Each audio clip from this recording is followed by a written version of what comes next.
Jolieke van Sien nu Driesum ziet het een band. Naast dat ze vanuit jongles 1 keer in het jaar op het podium verschijnt, liet het haar leuk om vaker te jongen voor haar publiek.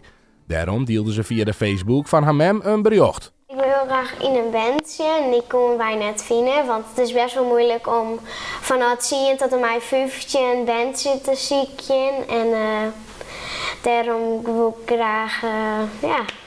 graag, ik wil graag in een bandje en dat stiert er eigenlijk gewoon precies zijn. Jolieke vindt het leuk om op het podium Sjen te laten wat ze in huis had, maar dit doet ze dags het liefst met andere bandleden. Omdat het niet leuker liekt.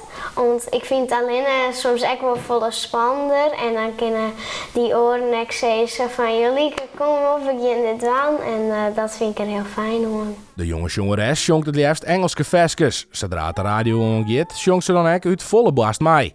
Zelfs in de klasse, bij haar klasgenoten, kan ze het net litten. If you leave me, God rest my soul. If you stay here, I'm no better off. Bury me 6 feet down below, and I'll be smiling. Dan zeggen ze soms echt wel, hey Jolieke, we moeten even stappen.